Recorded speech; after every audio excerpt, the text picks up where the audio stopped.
The sons of Reuben, the firstborn of Israel, for he was the firstborn because he had defiled his father's couch. His birthright was given to his sons of Joseph the son of Israel, so that he could not be enrolled as the oldest son.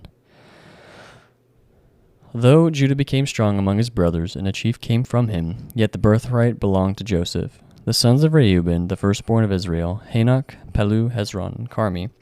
The sons of Joel, Shemaiah his son, Gog his son, Shimei his son, Micah his son, Raiah his son, Baal his son, Bera his son, whom Tiglath-Pileser, king of Assyria, carried away into exile. He was a chief of the Reubenites, and his kinsmen by their clans. When the genealogy of their generations was recorded, the chief Jael and Zechariah, the Bela the son of Esaz, son of Shimei, son of Joel, who lived in Aroer as far as Nebo and Baal-Maon. He also lived to the east as far as the entrance of the desert this side of the Euphrates, because their livestock had multiplied in the land of Gilead. In the days of Saul they waged war against the Hagrites, who fell into their hand, and they lived in their tents throughout all the region east of Gilead. The sons of Gad lived against them in the land of Bashan as far as Selek.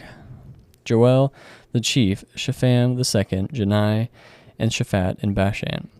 And their kinsmen according to their fathers' houses, Michael, Meshullam, Sheba, Jorah, Jachan, Zia, and Eber, 7.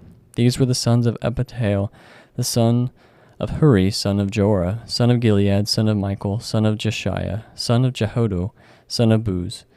Ahai, the son of Abidel, son of Guni, was chief in their father's house. And they lived in Gilead and Bashan and its towns, and all the pasture lands of Sharon to their limits. All of these were recorded in genealogies in the days of Jotham, king of Judah, and in the days of Jeroboam, king of Israel. The Reubenites, the Gadites, and the half-tribe of Manasseh had valiant men who carried shield and sword and drew the bow, expert in war, 44,760, able to go to war. They waged war against the Hagrites, Jetur, Nephish, and Nodab. And when they prevailed over them, the Hagrites and all who were with them were given into their hands, for they cried out to God in the battle. And he granted their urgent plea because they trusted in him. They carried off their livestock, 50,000 of their camels, 250,000 sheep, 2,000 donkeys, and 100,000 men alive.